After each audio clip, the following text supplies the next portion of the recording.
संस्थानों को लेकर अधिसूचना जारी कर दी है। प्रदेश में स्कूल, कॉलेज और विश्वविद्यालय, कोचिंग सेंटर और अन्य शिक्षण संस्थान सोमवार से शर्तों के साथ खुलेंगे।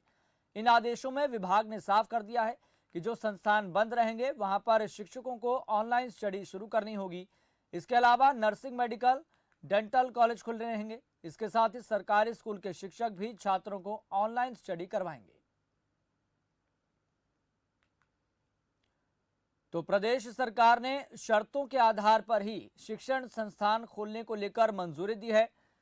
नर्सिंग, मेडिकल और डेंटल कॉलेज भी खुले रहेंगे। तो शर्तों के साथ यह है कि अगर वहां पर इस तरह की स्थिति पैदा होती है तो संस्थानों की तरफ से, प्रतिष्ठानों की तरफ से ऑनलाइन स्टडी करवाई जाएगी।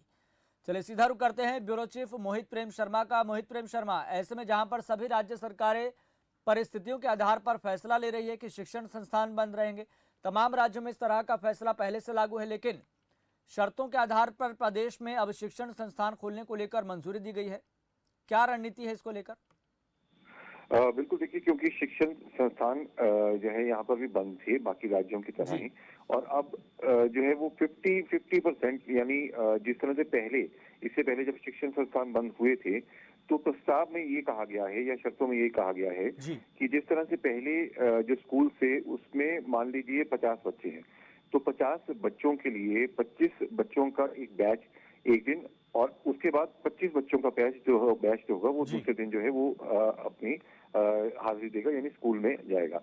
इस दौरान जो शिक्षक होंगे वो स्कूल जाएंगे, और वहां से अगर बच्चे वहां पर नहीं आ रहे हैं, अगर मान लीजिए ये भी किस रखा गया है कि अगर जो निजी स्कूल है वो ये कहता है कि हमने अभी स्कूल नहीं खोलना है, तो वहां पर शिक्षक जाकर के ऑनलाइन क्लासेज जो है वहां से वो ले सकते हैं, यानी एक वर्चुअल तरीके से जो है ये सिलसिला जो है वो जारी रह सकता है। और कहीं ना कहीं सुरक्षा के लिए सेफ्टी मेजर्स लेने की बात यहाँ पर की गई है।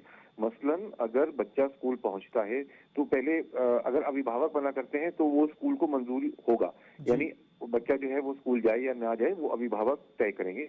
अगर अभिभावक बच्चे को स्कूल भेजते हैं, वहां पर सबसे पहले जो है वो जो बेसिक एक जो निर्देश जारी किए गए हैं उसके तहत सैनिटाइज जो है, सबसे पहले जो उसके हाथों को सैनिटाइज किया जाएगा, उसके बाद उसको अंदर भेजा जाएगा, उसके बाद उसका जिस तरह से थर्मल चेकिंग कहें या फीवर की चेकिंग कहें तो वो होगी, और उसके बाद जो तमाम जो निर्देश हैं उसकी पालना करते हुए बच्चे को अंदर भेजा जाएगा, और एक डिस्टेंस के तहत जो है बच्चों को बैठाया जाएगा।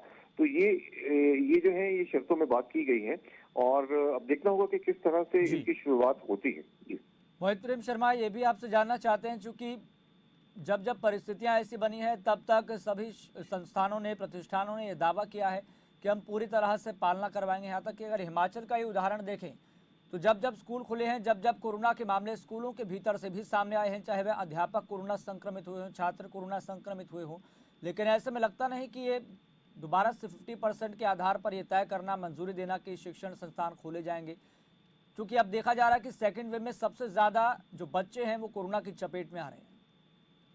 बिल्कुल ठीक है, क्योंकि जिस तरह से जब ये मसला फिर से शुरू हुआ था, जो ये सेकंड स्ट्रेन आया था, इससे पहले की अगर बात कर ली जाए तो शिक्षण संस्थान जब खुले थे तो उसमें अध्यापक और जो बच्चे थे वो बड़ी तादाद में कोरोना के चपेट में आए थे, यानी कोरोना पॉजिटिव थे। और उसके बाद एक बार फिर सरकार को ये फैसला लेना पड़ा कि ये शिक्षण संस्थान जो है वो बंद कर लिए जाए, और कई जगह ये भी देखा गया कि कंटेनमेंट जोन जो है वो स्कूल ही पूरा का पूरा स्कूल जो है उसको घोषित करके उसको बंद कर दिया गया।